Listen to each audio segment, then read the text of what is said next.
सानवी अपने बेटे अयान के लिए दुनिया से लड़ने को तैयार। और विराज, जिसने पूरी जिंदगी सिर्फ प्रिया को चाहा। दो अलग जिंदगियां, दो अलग कहानियां। लेकिन किस्मत के एक मोड़ पर ये चारों ऐसे टकराएंगे कि प्यार, दर्द और सच, सबका चेहरा बदल जाएगा।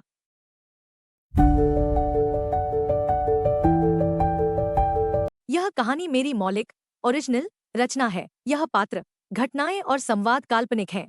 किसी भी जीवित या मृत व्यक्ति से कोई समानता संयोग मात्र है। कृपया इस रचना की नकल, पुनः प्रकाशन या किसी भी रूप में कॉपी करने से बचें। यह कॉपीराइट अधिनियम के अंतर्गत संरक्षित है। यदि आप इसे कहीं साझा करना चाहते हैं तो मेरी अनुमति लेना अनिवार्य है। इस चैनल पर प्रस्तुत सभी कहानियां मेरे लेखन शिवांगी की कलम से हैं। धन्यवाद।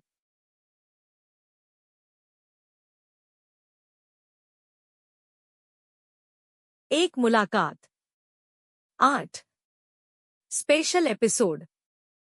प्रिया बस विराज की आंखों में देखे जा रही थी कि तभी उसने कहा, मैं नहीं जानता कि तुम मेरे लिए क्या महसूस करती हो, पर मैंने जब से होश संभाला है तब से बस तुम्हें चाहा है। मैं जानता हूँ यह बहुत जल्दी है और तुम्हें अभी अपने सपने भी पूरे करने हैं। मैं तुम्हारे हर सपने में तुम्हारा साथ देना चाहता हूँ और तुम्हें अपना बनाना चाहता हूँ। तभी प्रिया बोली, पर तुमने मुझसे नहीं पूछा कि मैं तुम्हें चाहती हूँ या नहीं। तभी विराज बोला, जितना तुम खुद को नहीं जानती हो न प्रिया, उतना मैं तुम्हें जानता हूँ और यह भी जानता हूँ कि तुम्हारी जिंदगी में कोई लड़का नहीं है। तुम्हें वक्त चाहिए यह सब एक्सेप्ट करने में, मैं तुम्हें वो भी दूंगा। और मैं नहीं जानता कि यह सब से तुम क्या सोचती हो, क्या महसूस करती हो, मुझे फर्क भी नहीं पड़ता। मैं बस इतना जानता हूँ कि मैं सिर्फ तुमसे प्यार करता हूँ।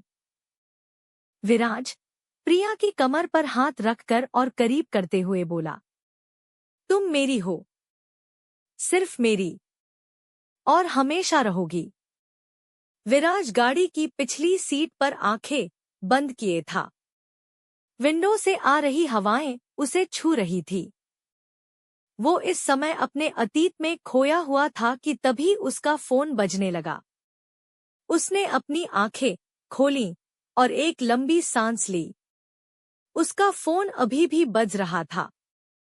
उसने फोन की तरफ देखा तो उस पर राजवीर नाम शो हो रहा था। उसने फोन उठाया। तभी दूसरी तरफ राजवीर बोला, हेलो विराज। तभी विराज बोला, हाँ बोलो राजवीर। तभी राजवीर बोला, कल सुबह हम राजस्थान के लिए निकलना है। तुम्हें याद है ना, हमारी उसके साथ एक मीटिंग है।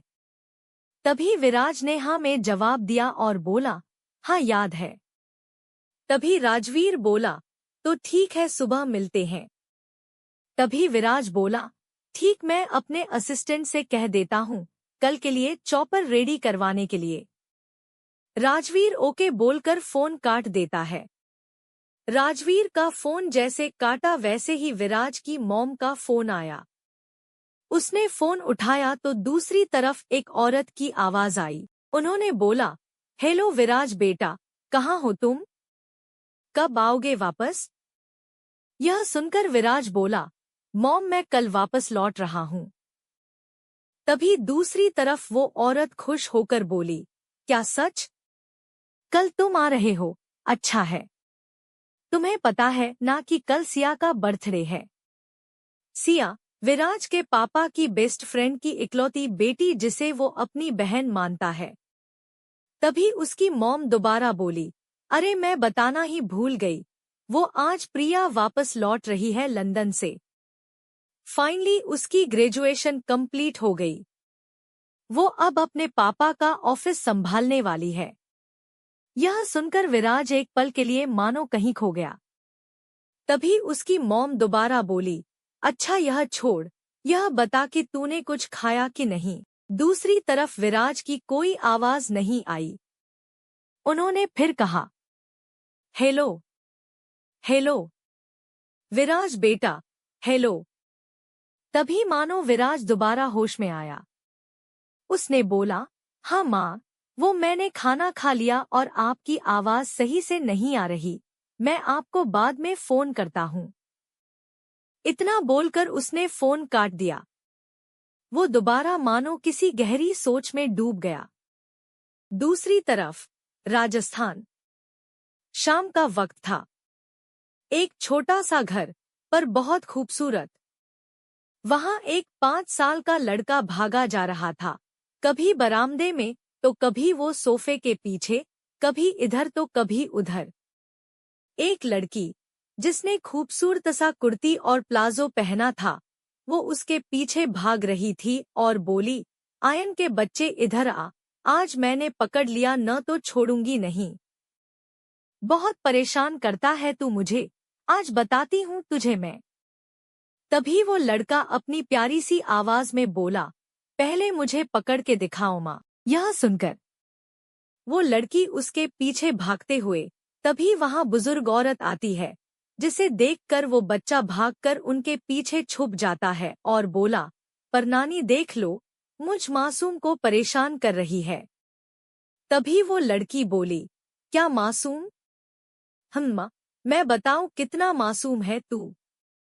तभी वो बुजुर्ग औरत थोड़ा गुस्से में बोली, क्या?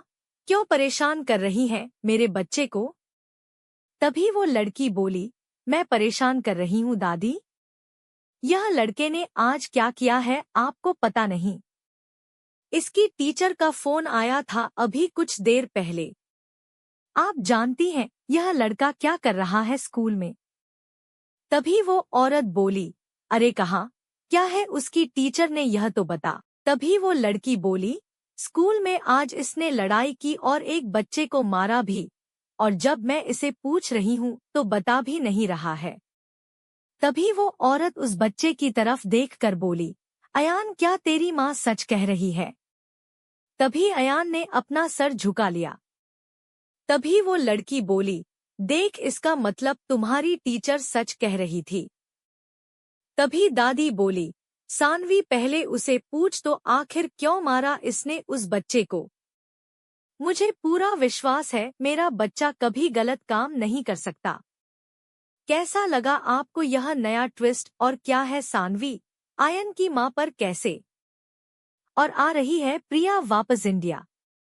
क्या होगा दोबारा प्रिया और विराज का मिलन? जाने के लिए पढ़िए एक मुलाकात। लेखिका शिवांगी। अगर आपको मेरी कहानियां पसंद आएं, तो प्लीज सब्सक्राइब, शेयर और कमेंट करें। अगर आपको मेरी कहानी पसंद आई हो तो प्लीज सब्सक्राइब करें, कमेंट जरूर करें, शेयर करें अपने दोस्तों के साथ, ताकि ये कहानी और भी लोगों तक पहुंचे। क्योंकि एक मुलाकात जिंदगी बदल सकती है। और प्लीज मेरे द्वारा लिखी अन्य कहानियां भी पढ़ें। लेखिका शिवांगी। अगर आप इस कहानी का हिस्सा होते तो क्या करते? क्या सोचते? क्या बदलते? कमेंट में लिखिए वो सवाल जो आप किरदार से पूछना चाहते हैं। वो सीन जिसने आपको भीतर तक छू लिया।